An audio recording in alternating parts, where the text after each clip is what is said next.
आदाब, नमस्कार। The red mic पाठशाला में आपका स्वागत है। मैं हूं सौरभ शुक्ला, हमारे साथ डॉक्टर कार्तिकेय बत्रा इस बार खुद स्वयं साक्षात मौजूद हैं। इसलिए मौजूद हैं क्योंकि आज का जो विषय है वो हमारी आपकी जेब से जुड़ा हुआ है। हमारी रसोई से लेकर के, हमारे ईंधन से लेकर के, हमारे इन्वेस्टमेंट से लेकर के हर चीज़ से जुड़ा हुआ है। सीधे पैसे और रुपये की बात करने वाले हैं, क्योंकि रुपया डॉलर के मुकाबले कमज़ोर होता जा रहा है।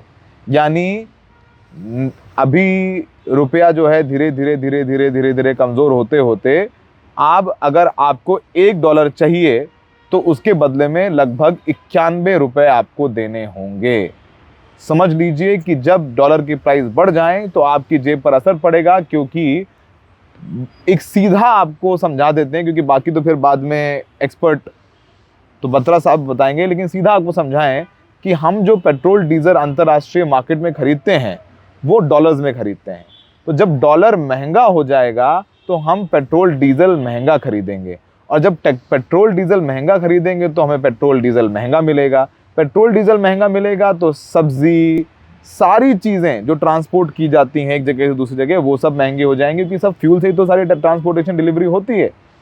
तो ऐसे ही बहुत सारी चीज़ों पर असर पड़ता है, महंगाई पर भी, आपके इन्वेस्टमेंट पे भी। तो समझ लीजिए कि डॉलर है वो 90 रुपये के ऊपर पहुंच चुका है, 90 पार हो चुका है। पहले द रेड माइक पाठशाला का ये मोन्टाज चला देते हैं, हम वक्त चला देते हैं, उसके बाद फिर आगे की चर्चा शुरू करते हैं।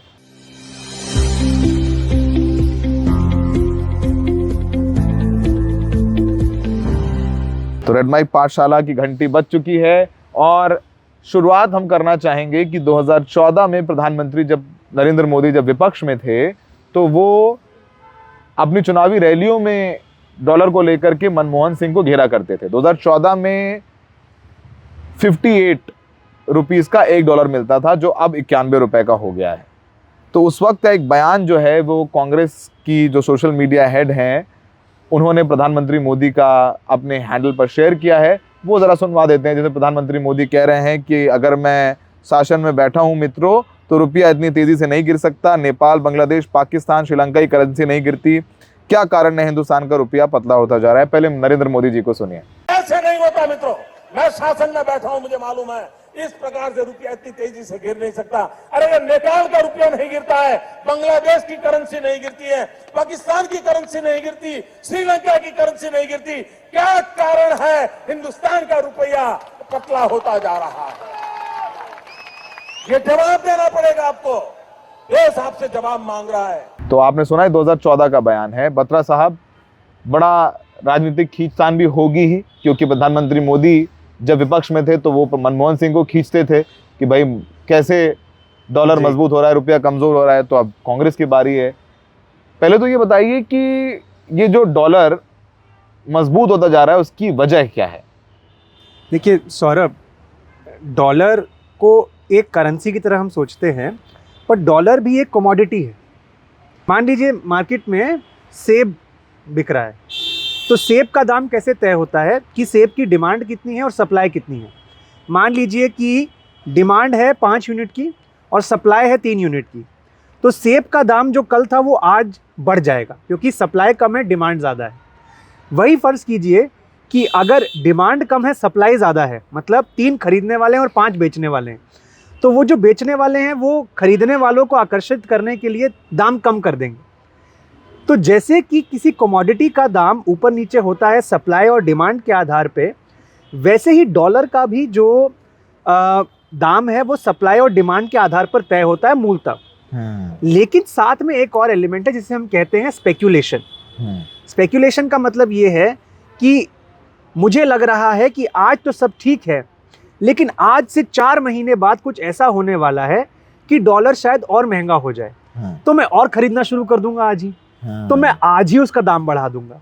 बट मोटा मोटी डॉलर की मार्केट जो अब समझनी है, अगर हमें किसी भी कमोडिटी मार्केट के बारे में सोचना चाहिए, साथ में कुछ और एलिमेंट जैसे कि स्पेक्यूलेशन और मार्केट में एक सेंटिमेंट जिसे कहते हैं, उसको लेकर हम एक नैरेटिव बनता है। अब ये जो स्थिति आई है कि ऐसा क्यों हुआ, देखिए सौरभ, डॉलर भी गिरने के कई प्रकार होते हैं। एक याद होगा लोगों को 2013 में एक बयान आया अमेरिका की तरफ से कि हम जो है अपनी जो मॉनेटरी पॉलिसी है, जो हमारा सेंट्रल बैंक है, उसमें हम कुछ शायद बदलाव लाने वाले हैं। उस शायद से रुपए को ऐसा झटका लगा कि जो रुपया उस समय 50-52 डॉलर पे था, वो मेरे देखते देखते, और मैं उस समय विदेश जा रहा था तो मैं मुक्त भोगी हूँ इसका, कि मेरी फीस 20% बढ़ गई, क्योंकि वो डॉलर जो 52 रुपए का था वो 69 रुपए का पहुंच गया।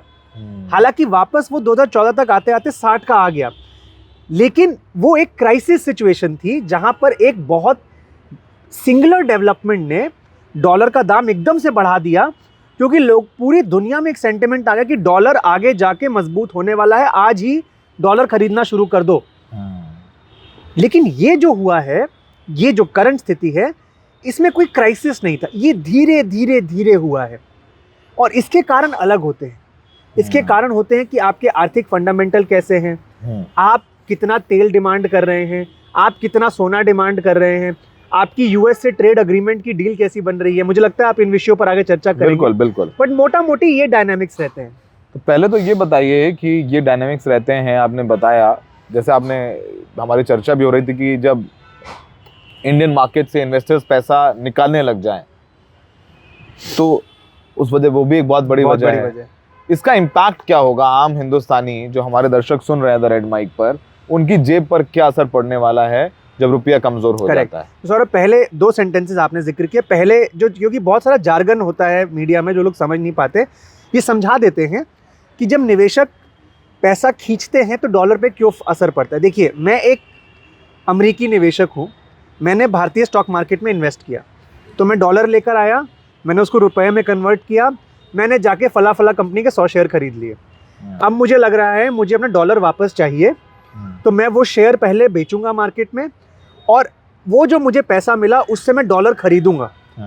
तो जो मैंने डॉलर पहले इंडिया में आके बेचा था, अब मैं उसे रिकवर करने की कोशिश कर रहा हूँ। तो मतलब जो डॉलर की डिमांड है कल के बनिस्बत वो आज बढ़ गई, तो डॉलर का दाम भी बढ़ जाएगा, क्योंकि डॉलर अब ज़्यादा वैल्यूएबल हो गया है। तो पहला तो ये कि निवेशक, जब फॉरेन निवेशक जब स्टॉक डंप करते हैं इंडिया में, क्योंकि वो जो पैसा उनको मिलता है रुपए में, उसको वो कन्वर्ट कराना चाहते हैं डॉलर में, तो इससे रुपए पर प्रेशर बनता है और डॉलर ज़्यादा महंगा हो जाता है। पहला। आपका दूसरा सवाल अब है कि ये तो हो गया स्टॉक मार्केट, अब रियल जो है, जो एक्चुअल की इकोनॉमी, उसमें क्या फ़र्क पड़ता है। जैसा कि आपने शुरू में कहा, हम एक इंपोर्टर देश है, नेट हम एक्सपोर्ट भी करते हैं, इंपोर्ट, लेकिन इंपोर्ट ज़्यादा करते हैं, ज़्यादा खरीदते हैं बाहर से, और डॉलर में बहुत खरीदते हैं। तो इसमें क्या होता है कि तेल, कच्चा तेल, जैसे हमारा एक बहुत बड़ा इंपोर्ट है, सोना, चांदी, मशीनें, जो चीज़ें हम इंपोर्ट करते हैं वो सब महंगी हो जाती है। कई लोग आपको ये मिलेंगे बोलते हुए कि इससे क्या होगा, डॉलर के कमज़ोर होने से हमारे एक्सपोर्ट्स कंपेटिटिव हो जाएंगे। इसको ऐसे समझते हैं सौरभ, ये बात सत्य है लेकिन आधा सत्य है। इसको पहले समझते कैसे। मैं एक एक्सपोर्टर हूँ भारत में, मान लीजिए आज मैं एक छतरी बेच रहा हूँ 50 रुपए की, और आज $1 50 रुपए का है, तो फॉरेन में $1 की छतरी बिकेगी।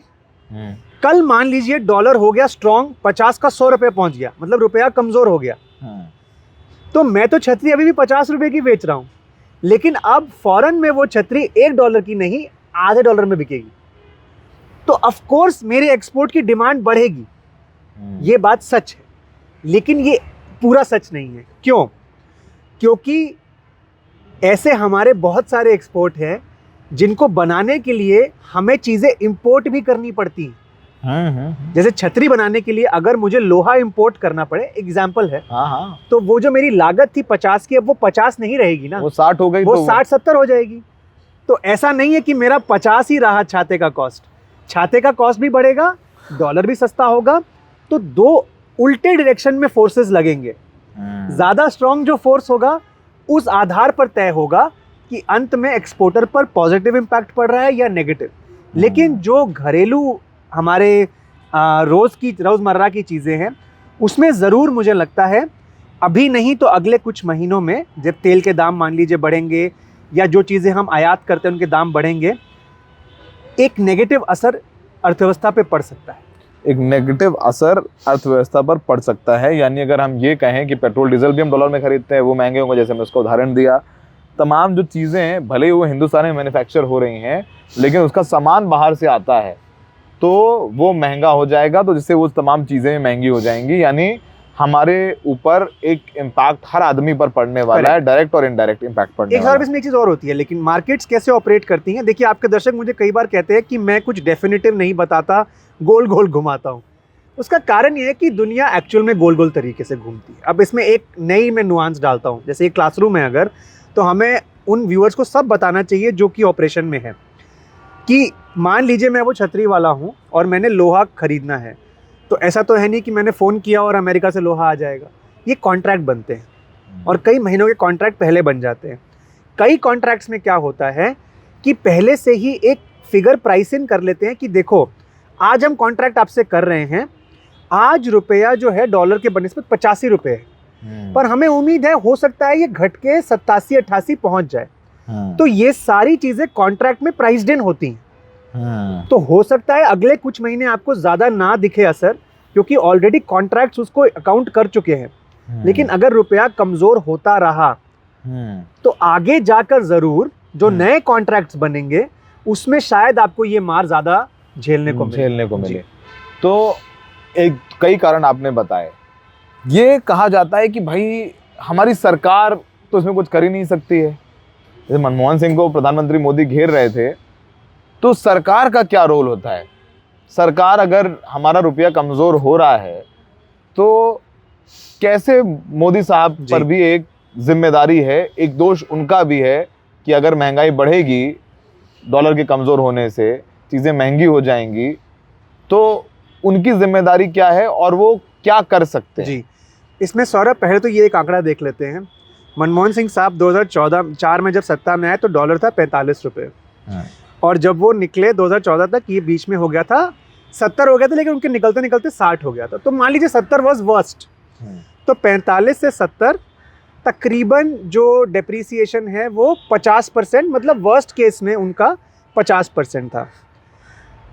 जब मोदी जी आए तो 60 रुपये हुआ। उसमें एक बहुत बड़ा रोल इस बात का था कि 70 से वो 60 पे कैसे आया मनमोहन सिंह के होते होते, कि मार्केट को लगने लग गया कि मोदी जी आने वाले हैं, तो रुपया स्ट्रांग होने लग गया कि देखिए अब एक अच्छी सरकार आने वाली। तो जब वो आए तो 60 रुपये था, आज वो 90 है। तो कहने का मेरा ये मतलब है कि उन 10 सालों में मनमोहन सिंह साहब का वर्स्ट जो रुपये का दर था वो डेप्रिसिएशन था लगभग 50% का, और आज मोदी साहब के 11 साल के बाद भी वर्स्ट पॉइंट जो रुपये का पहुंचा है वो मोदी साहब के पावर लेने के बाद 50% डिवैल्यू हो गया है, वो डिप्रिशिएट हो गया है। तो कहने का मतलब है कि जितनी गिरावट मनमोहन सिंह साहब के समय वर्स्ट केस में हुई थी, परसेंटेज टर्म में उतनी गिरावट मोदी जी के समय में हो चुकी है। तो एक तो आपके दर्शकों को ये समझना जरूरी है जी। दूसरा, आपने कहा कि सरकार का इसमें क्या रोल है। देखिए इसमें सरकार का और आरबीआई का रोल, सरकार का रोल थोड़ा लॉन्ग टर्म होता है इसमें, कि सरकार जीडीपी, ट्रेड, इन्फ्लेशन, इन सारी चीज़ों पर ऐसे रिफॉर्म्स करे कि हम ग्रो भी करें, हमारी इन्फ्लेशन एक पॉइंट के बियॉन्ड ना बढ़े, और हमारा ट्रेड, अब जैसे इंडो यूएस ट्रेड डील को लेके चल रहा है, टैरिफ्स को लेके चल रहा है, तो ये सब भी कारण है जिसकी वजह से डॉलर स्ट्रांग हो रहा है, रुपया कमज़ोर हो रहा है। ये सरकार का मैंडेट है, यहाँ पे सरकार की पूरी जवाबदेही है। और सरकार बोलेगी कि हमारा तो जीडीपी 8.2% आया पिछले क्वार्टर में, तो अब उसको कई उसमें सवाल उठ रहे हैं, लेकिन मान लेते हैं चलिए वो सत्य है। फिर भी रुपया लग नहीं रहा कि उसको कहीं ना कहीं बफर दे। आईएमएफ ने तो हमें ग्रेड सी में डाल दिया, उसके कारण अलग हैं, उस पर भी मैंने अभी आर्टिकल लिखा है बिजनेस लाइन में, तो वो दर्शक जरूर पढ़ें। बट हाँ, अब इसमें आरबीआई का क्या रोल है। कोई भी सेंट्रल बैंक है उसके पास अपनी एक रिजर्व करेंसी चेस्ट होती है डॉलर की, तो जैसे ही उसे लगता है कि मेरी करेंसी अटैक में आ रही है मार्केट में बहुत ज़्यादा ऊपर नीचे, तो वो या डॉलर खरीदना शुरू कर देती है या बेचना शुरू कर देती है। पिछले कुछ महीनों में हम ये देख रहे हैं कि जो आरबीआई कहीं ना कहीं थोड़ा डिफेंड कर रहा था रुपए को एक लेवल पे, कि अगर रुपया जा रहा था 85 से 87-88, तो वो डॉलर खरीद कर उसको ले आता था वापस। आरबीआई ये कर सकता है, लेकिन आरबीआई को ये कम करना चाहिए, ऐसा रेकमेंडेड नहीं है। अब ऐसा लग रहा है कि आरबीआई ने ये स्टैंड लिया है, जो रिपोर्ट्स हम देख रहे हैं, कि रुपए को धीरे धीरे गिरने दो, कोई बात। ऐसा एक्सपर्ट्स ये कह रहे हैं, क्योंकि आरबीआई को मैंने कोई ऑफिशियल स्टैंड नहीं देखा, जो मार्केट में ट्रेडर्स हैं या जो मार्केट के एक्सपर्ट्स हैं उनका ये कहना है कि आरबीआई का पर्पस ये है कि वो एक्सपोर्ट्स को और कंपेटिटिव बनाए रुपए को। लेकिन अब इसमें कैलकुलेशन जो मैंने आपको पहले बताई, क्या इससे एक्चुअल में एक्सपोर्ट कंपेटिटिव होंगे क्योंकि हमारी लागत भी बढ़ेगी? क्या एक्सपोर्ट को फ़ायदा तो होगा लेकिन हमारी जो दाम हैं हमारे अर्थव्यवस्था में वो ज़्यादा बढ़ेंगे, तो उसका नेट इफेक्ट क्या होगा? तो आरबीआई का रोल क्या है इसमें, ये भी समझने के लिए थोड़ी और क्लैरिटी हमें चाहिए। लेकिन ये दिख रहा है कि आरबीआई जो थोड़ा डिफेंसिव लग रहा था हमें कि वो स्टेबलाइज, इनफैक्ट अंतर्राष्ट्रीय स्तर पर भी आरबीआई को लेबल किया गया है क्रॉल में। अब पहले वो स्टेबलाइज में था कि ये स्टेबलाइज कर रहा है तकरीबन 85 रुपये के आसपास। अब वो रुपए को गिरने दे रहा है लेकिन धीरे धीरे, मतलब क्रॉल एक वर्ड है अंग्रेजी में कि धीरे धीरे मूव करने की स्थिति में। तो सरकार के ये दो भाग हैं जिनका अहम एक रोल रहता है रुपए के स्तर को मेंटेन करने में। ठीक है, अब ये बताइए, एक बहुत सवाल लोगों का है, जैसे ये 90 पहुंचा तो मार्केट में तो सेंटिमेंट खराब हो गया, हमारा मार्केट भी नीचे जाने लग गया, और आगे क्या हो सकता है? 90 के ऊपर चला गया है, एक्सपोर्टर्स हो सकता है थोड़े बहुत खुश हों, लेकिन बहुत कम प्रतिशत है अब। लेकिन बहुत सारे बच्चे जो विदेश में पढ़ना चाहते हैं और तमाम लोग विदेश जाके कमाना चाह रहे हैं, छुट्टी पे जाना चाहते हैं, उन पर तो सीधा इम्पैक्ट है। और मैं बहुत लोगों को जानता हूँ आजकल, खासकर जेन जी जो है, वो 12th के बाद, आप भी बाहर पढ़ने गए, और भी लोग पढ़ने जाना चाहते हैं, अच्छा एक्सप्लोर करना चाहते हैं, पढ़ाई करके आके अच्छी अपॉर्चुनिटी तलाशना चाहते हैं, उनके ऊपर तो बहुत खराब इम्पैक्ट। तो पहले शेयर मार्केट और फिर इस दूसरे पॉइंट। देखिए, शेयर मार्केट में लगता है सौरभ, शेयर मार्केट आपको मैंने कहा ना, वो प्राइस इन कर लेता है चीज़ों को। Share market is smarter that way, क्योंकि वो अनलेस कुछ अनएक्सपेक्टेड ना हो, जो कि हमें नहीं लग रहा कुछ अनएक्सपेक्टेड हो रहा है, अगर धीरे धीरे मूवमेंट है तो हर बड़ी इक्विटी फर्म में आपको बड़े बड़े इकोनॉमिक्स के विंग मिलेंगे, रिसर्च के। उनका काम ही ये होता है ये एक्सपेक्ट करना कि अगले कुछ महीने में रुपए का कितना हमें लग रहा है, एक्सपेक्टेड डेप्रिसिएशन रेंज कितना है, कितना है। तो मुझे लगता है शेयर मार्केट धीरे धीरे एडजस्ट कर लेगी। हाँ, आपने जो कहा कि जो हमारे खर्चे होने हैं विदेश की करेंसी में, आपने जो एग्जांपल दिए, चाहे वो वेकेशन हो, चाहे वो पढ़ाई, मुझे लगता है वो एक बहुत छोटा तबका है भारत का। भारत एक बड़ा देश है, बहुत छोटा तबका है। तो इवन इफ हम कहें कि 2%, तो 2% ऑफ 150 करोड़ बहुत बड़ी संख्या हो जाती है। लेकिन मुझे लगता है कि उस तबके को छोड़ भी दे अगर, तो जो बड़ा असर है वो होगा through oil prices, through transportation की कीमत, थ्रू जो आप इंपोर्ट कर रहे हैं चीज़ें जो लागत में लग रही हैं आपकी, जो मान लीजिए आप मशीनें इंपोर्ट कर रहे हैं, ये जो चीज़ें हैं जो सब पर लागू होती हैं लगभग मोटा मोटी, मुझे लगता है इसका ज़्यादा असर होगा। इसका ज़्यादा असर होने वाला है, तो आगे लोगों को क्या करना चाहिए? लेकिन इसमें एक और चीज़ जोड़ दूं कि देखिए, तेल के दाम भी तो ऊपर नीचे होते हैं ना। अभी हम कह रहे हैं डॉलर स्ट्रांग हो रहा है तो तेल महंगा हो सकता है, लेकिन अगर कल को ऐसी कोई डेवलपमेंट हो गई कि वैश्विक बाजार में तेल की डिमांड ही कम हो गई, तो तेल के दाम भी कम जा सकते हैं। तो जो डॉलर महंगा हुआ उसका असर कॉम्पनसेट हो सकता है अगर तेल का ही दाम कम हो गया। डबल वैमी तब होगी, इंटरनेशनल मार्केट में तो तेल काफी कम है, लेकिन हमें वो सस्ता मिल नहीं रहा है। वही कह रहा हूँ, डबल वैमी तब होगी कि तेल का दाम भी बढ़ जाए, डॉलर का दाम भी बढ़ जाए। जो कब हुआ था मैं आपको बताता हूँ, मनमोहन सिंह साहब के समय 2008 मुझे याद है, बीजिंग ओलंपिक से पहले, क्योंकि चाइना की खपत बहुत बढ़ गई थी उस समय तेल की, तो तेल का दाम $100 $120 बैरल पहुंच गया था। और क्योंकि क्राइसिस आने वाला था 2008 का, तो रुपया भी कमजोर हो रहा था, तो वो एक डबल वैमी थी। मोदी साहब की एक थोड़ी किस्मत अच्छी ये रही 2014 के बाद, उनके आने के बाद वैश्विक डेवलपमेंट्स की वजह से तेल के दाम बहुत कम रहे हैं अभी तक। यूएस में नए तेल के सोर्सेज मिल गए, चाइना की डिमांड थोड़ी स्लो हो गई, तो उससे हुआ क्या कि जो डॉलर स्ट्रांग हो रहा था या रुपया कमजोर हो रहा था, उसका असर उतना पता नहीं चला, क्योंकि तेल के जो दाम थे वो कहीं ना, बीच में कोविड आ गया तो तेल के दाम नेगेटिव चले गए थे, आपको याद होगा। बिल्कुल। लेकिन आपने एक बहुत अच्छी बात कही कि तेल का दाम जब बढ़ता है, अभी कुछ साल से हम देख रहे हैं, तब तो हमें उसका इंक्रीज समझ में आ जाता है, हमको बोल देते हैं कि आपका बिल बढ़ गया। लेकिन जब घटता है इंटरनेशनल मार्केट में, तो ये सरकार क्या करती है, उतना ही टैक्स बढ़ा देती है, पैसा कमा लेती है हम लोगों से, लेकिन आपका उतना ही दाम रखती है। वो कहती है कि कुछ आपका नहीं बदला, लेकिन हमने अपना टैक्स बढ़ा लिया। और ऑफ मतलब- कोर्स उस टैक्स के भी कई अच्छे फायदे मतलब मेरा मोटा मोटा है कि भाई आम जनता कहती है भाई इंटरनेशनल मार्केट में जब प्राइस बढ़ाते हो तो कहते हो हमने तो मार्केट पे हाँ। छोड़ रखा है, इंटरनेशनल प्राइस बढ़ेगा तो यहाँ बढ़ेगा, हाँ। तो जब घट रहा है तो हमें उस करेक्ट, जो जितना घट रहा है उस बट वो लिहाज उतना में टैक्स हमें बढ़ा देते हैं। टैक्स बढ़ा देते हैं। तो आगे क्या करना चाहिए हिंदुस्तान के लोगों से को, इन्वेस्टर्स को, तमाम लोगों को, क्योंकि इकोनॉमी के लॉन्ग टर्म इम्पैक्ट हैं आप देख रहे हैं, मतलब ऐसे भी जॉब लॉसेस, टैरिफ कट्स के बाद अभी हम लोग इस पर डिटेल रिपोर्ट करेंगे, I am planning to do that also. जो नज़र नहीं आता अनऑर्गेनाइज सेक्टर जो लेदर मार्केट का है, जेम्स एंड ज्वेलरीज का है, वो किस लेवल पर इम्पैक्ट हुआ है, तमिलनाडु में टेक्सटाइल्स बहुत सफर कर रहा है, टेक्सटाइल्स सफ़र कर रहा है, तो वो सब भी करेंगे। आईटी सेक्टर भी इस क्रम्बलिंग नाउ, चपेट में आ सकता है। चपेट में है, मैन्युफैक्चरिंग सेक्टर भी। तो अर्थव्यवस्था पहले ही हम लोग थोड़ी शेकी पिच पे हैं और ऊपर से डॉलर का ये एक झटका भी है। इसको लेकर के लॉन्ग टर्म में हमें क्या करना चाहिए? एक आम जो हमारे रेड माइक का दर्शक देख रहा है, आपको किस तरीके से अपनी इन्वेस्टमेंट प्लान करने चाहिए? इन्वेस्टमेंट प्लान तो क्या ही करेगा, अभी तो लड़ाई रोटी कपड़े और मकान को ही है लेकर है, लेकिन फिर भी कुछ देखिए कहना मैं इसमें इन्वेस्टमेंट पे तो बात नहीं करूंगा क्योंकि मेरा डोमेन इकोनॉमिक्स है और पॉलिटिक्स है, तो आज आपने इकोनॉमिक्स की पाठशाला लगाई है तो इकोनॉमिक्स पे ही फोकस करेंगे।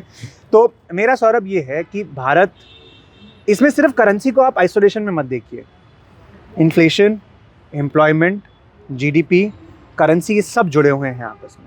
मुझे ये लगता है कि अभी भी देश में इतना अनटैप्ड पोटेंशियल है इकोनॉमिक ग्रोथ का। मैं अभी बिहार चुनाव के लिए हम साथ में गए थे बिहार, आपने भी देखा होगा कि कितनी बेरोजगारी है लेकिन साथ साथ कितना पोटेंशियल है, चाहे एग्रीकल्चर हो, चाहे फूड प्रोसेसिंग अरे हो, भाई, चाहे टूरिज्म हो। पूरा बिहार अनऑर्गेनाइज सेक्टर को वर्कफोर्स प्रोवाइड करता है पूरे बिल्कुल। देश में। बट बिहार में अपने अंदर कितनी अपॉर्चुनिटीज हैं। मुझे लगता है कि उत्तर भारत खासकर और पूर्वी भारत, यहाँ इतनी अपॉर्चुनिटीज अभी हैं काम करने के लिए कि अगर एक सही तरीके से सही दिशा दी जाए सरकार के संरक्षण में, तो हमारी इकोनॉमिक डेवलपमेंट, एम्प्लॉयमेंट दर, इस सब पर एक पॉजिटिव असर पड़ेगा। जब इस पर पॉजिटिव असर पड़ेगा, हमारे फंडामेंटल्स मजबूत होंगे। जब फंडामेंटल्स मजबूत होंगे तो उससे क्या होता है, करेंसी जो है वो वैश्विक फैक्टर से इंसुलेट होनी शुरू हो जाती है कि कोई बात नहीं भाई, नई बढ़ ट्रेड रहा है डील हुआ डॉलर। तो- हाँ, और दूसरी बात हमको हाँ, अपने- इंटरनेशनल ट्रेड डील के बारे में बात करना है। जी, बिल्कुल, जी, वही तो बात करते हैं। ट्रेड डील जो अभी यूएस से फाइनलाइज नहीं हो रही, और तो- अभी यूएस हम पर दबाव डाल रहा है कि रशिया से तेल तेल मत खरीदना खरीदो, हमसे खरीदो। वो हम ऑलरेडी कम कर रहे हैं मैं ये धीरे-धीरे। कह रहा हूँ कि साथ ही साथ आपको अपने ट्रेड पोर्टफोलियो डाइवर्सिफाई करने होंगे। और ऐसा दिख भी रहा है, जो जीडीपी का आंकड़ा आया है, कि अभी तक हमें इतना सफ़र नहीं हुए क्योंकि शायद हमने डाइवर्सिफाई बेहतर कर लिया, चाहे यूरोपियन मार्केट में हो, चाहे साउथ ईस्ट एशियन मार्केट्स में हो। तो भारत को नई इंडस्ट्रीज टैप करनी है, नई जोग्राफीज अपनी टैप करनी है और नई ओवरसीज मार्केट्स टैप करनी है। जो हम यूएस में टेक्सटाइल, जेम्स एंड ज्वेलरी बेच रहे थे सालों से, शायद अब समय आ गया कि एक हार्ड रीसेट मार के एक कॉम्प्रिहेंसिव इकोनॉमिक पॉलिसी बनाई जाए जिसमें ये सारे एलिमेंट्स कैप्चर हो।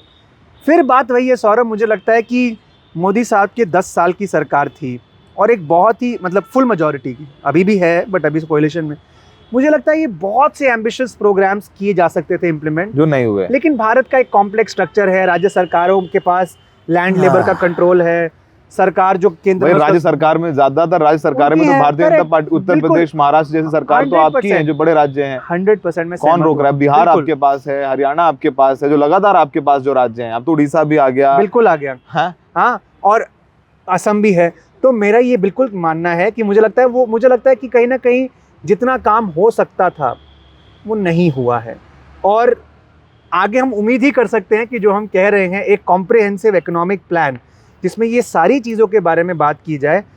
मुझे लगता है ना Saurabh, at the root of a lot of these things हम लोग में कोऑर्डिनेशन का प्रॉब्लम है, रीजनल।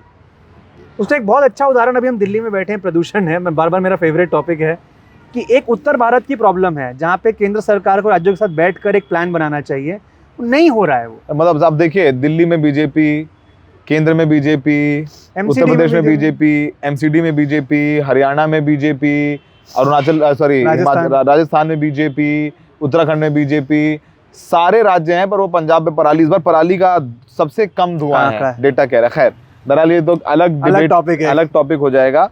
तो भाई दर्शकों, थोड़ा सा अब डॉलर बढ़ा है तो रुपये की मार खानी पड़ेगी।